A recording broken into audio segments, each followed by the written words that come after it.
Our next speaker is probably campaigned harder than any state rep that I know. He is an extremely hardworking campaigner, and I know this because he and I ran together for 2 seats in a very large district that is heavily Democrat-leaning. He is also a very hard worker in the legislature. He comes from the private sector, he understands business, and he brings that common sense, practical private sector experience to his experience as a state representative. Please join me in welcoming Frank Edelblut.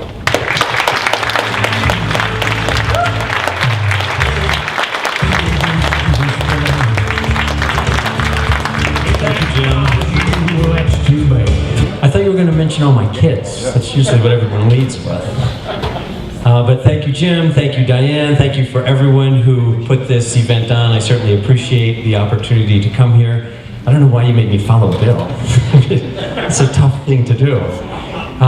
It's quite an impressive lineup of speakers, and here I am, a freshman legislator. So I will do my best to beat your expectations, whatever those might be. In fact, that's really what I want to talk to you about, is expectations and kind of first impressions. So I'm a new legislator, didn't have a whole lot of expectations when I get up to the House.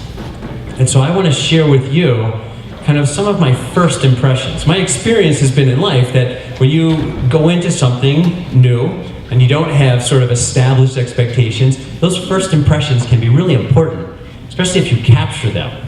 And so that's really what I want to share with you today. Now, it's intimidating to do that because we've got a lot. I'm looking out across the audience. We've got some really experienced legislators out here. So all I can do is tell you, this is kind of my impression. But the people in this audience have a legacy of passing good, effective, conservative legislation. And I'm proud to even be able to work alongside some of them at this point in time. Now, again, it was mentioned my background is business, so I come from that world. That's my domain, that's where I've spent all of my time. And in the business world, one of the things that separates a good company generally from a lousy company is you have to have a good vision for where you're trying to go, and then you have to have a really strong strategy for how you're going to accomplish that vision. And so when I got to the State House, I assumed this is where we would be. I assumed that we'd walk in, we'd have a great vision, and we'd understand a strategy on how we're going to achieve that. Now, in some respects, we do have a vision. We've got a platform, although it's now called, what is it, the new name? We call it the Statement of Principles. Isn't that crap? Strange. Okay, but we have a bit of a vision. It talks about jobs and the economy and education and healthcare. And I don't really want to talk about the vision, because really what I want to do is I want to focus on this idea of a strategy. So what is the roadmap for how we're going to achieve that vision? Should we expect that we're going to achieve that vision in 1 year, or in 10 years, or in 5 years? Do we assume that in order to achieve the vision, our only strategy is we elect good people and we send them up there, and that alone will result in the achievement of that vision? I'm not sure that it will, honestly. So we have to figure out how we're going to get there. And again, I would have expected that some of that would have existed. That I'd get there and, I'd join with all of my colleagues and we say, like, here is New Hampshire 10 years out, and here's how we're going to get there, and here's the role that you can play to try and bring people to that vision. But I didn't really experience that, and instead I had some different experiences that I'll share with you. The first one that I'll describe is what I refer to as the legislative flash mob. Now, the legislative flash mob consisted of, Al is shaking his head, he was at that meeting. So a bunch of legislators got together, and it was a very productive time because it was a brainstorming session, and it functioned effectively as a brainstorming session in terms of getting lots of ideas out on the table in terms of what we needed to do. But the piece that I would have looked for, again, coming from my business background, is how do all these legislative ideas connect to this vision that we're trying to accomplish, or connect to the strategy of how we're trying to get there? And I left kind of with a sensation and some uncertainty about, well, what are we going to do with all this information? We had this brainstorming session, but I'm not sure how it all came together to coalesce the Republican Party around kind of a direction that we're trying to go. But shortly after the legislative flash mob experience, we'd enter into what I refer to as the legislative gold rush. Oh yeah, this is fun. You get sworn in on December 3rd, and you have about 3 weeks. And so what happens is, all of the legislators, 24 senators, 400 reps, we descend on the Office of Legislative Services, and we, OLS for the initiated, and we basically get them to craft 1,000 bills for us. 1,000 bills, that's a lot of bills, right? Now some of these bills are very well thought out, but some of them are nothing more than a twinkle in the eye of the legislator. Kind of an aspiration. They woke up that morning, depending on what was had for breakfast, that's kind of the direction that goes. And so I think we need to really consider this legislative goal process, and is this, kind of what it is that we're trying to do.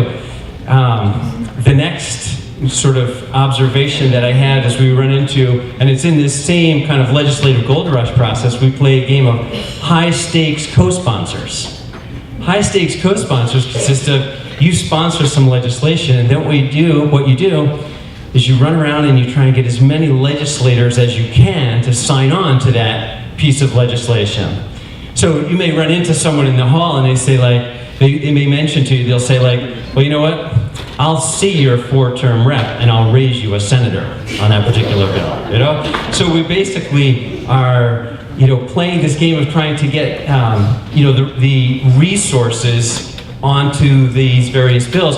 But it didn't feel very strategic. It didn't seem like it had a deliberateness to the process in terms of who is the domain expertise in this space, and is that the person leading the charge on this particular bill?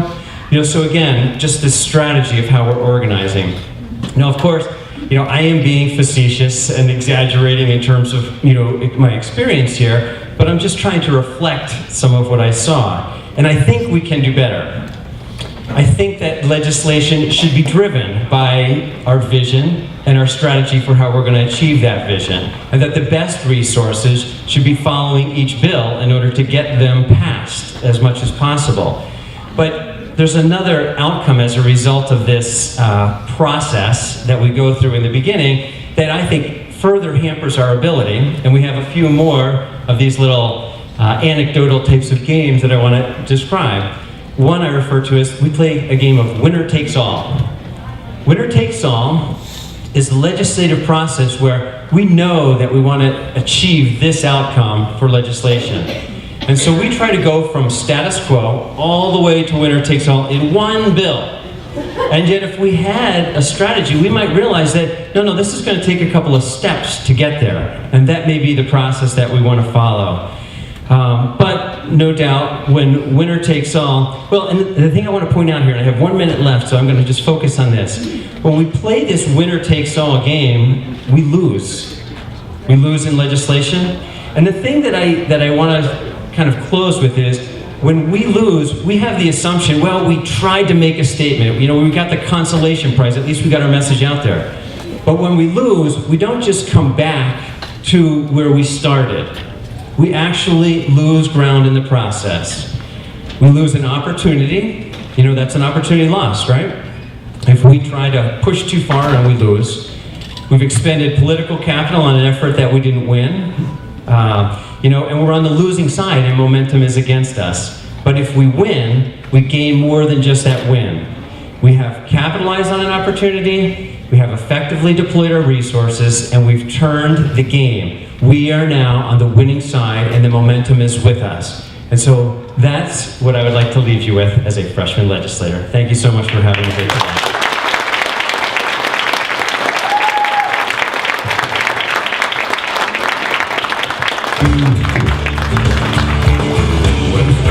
Is that great, everybody? Yeah. Really, we are so fortunate that we have this integrity of the young legislators.